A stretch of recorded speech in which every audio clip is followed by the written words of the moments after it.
Hi friends. இன்னைக்கு rice கொஞ்சம் சேர்த்து தான் வச்சுருந்தேன். ஏன்னா மார்னிங் பிரேக்ஃபாஸ்ட்டுக்கும் இதே தான் கொடுக்க போகிறேன். அப்புறம் இந்த கேஸ் நைட்டு ஆஃப் பண்ணிடுறேன்னா அதை மறந்துட்டு நான் மண்ட்டு ஊற்றணும்னு அடிச்சுட்டு இருக்கேன். அதுக்கப்புறமேட்டுக்கா இந்த வெங்காயம் நம்ம வளர வச்சா கூட வளராது போல், அதுவே இருந்தால் அழகாக வளர்ந்து போகுது. ஆனால் நம்ம வளர வச்சா வளராது. அதுக்கப்புறமேட்டுக்கா நானே ஒரு பரபரப்பில் வேலை செஞ்சுட்டு இருக்கேன். குறுக்க இந்த கௌஷிக் வந்தேன், என் ஹஸ்பண்ட் வேறு குறுக்க வந்துட்டு போகிறாங்க.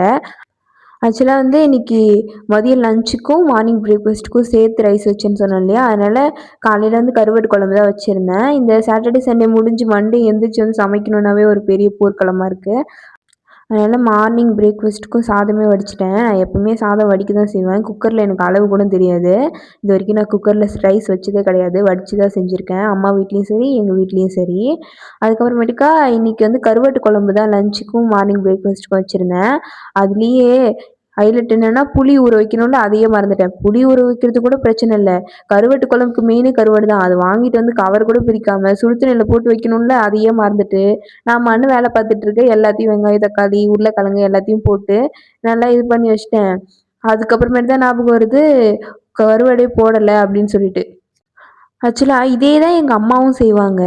இத்தனைக்கும் இந்த சின்ன வெங்காயம் இதெல்லாம் பர்ட்டிகுலராக போடாமல் தான் வைப்பாங்க. இந்த மசாலாலாம் போடாமல் அப்படியே தான் வைப்பாங்க. டேஸ்ட் நல்லாயிருக்கும். நான் அப்படியே வச்சாலும் எப்படி வச்சாலும் அந்த டேஸ்ட் வராது.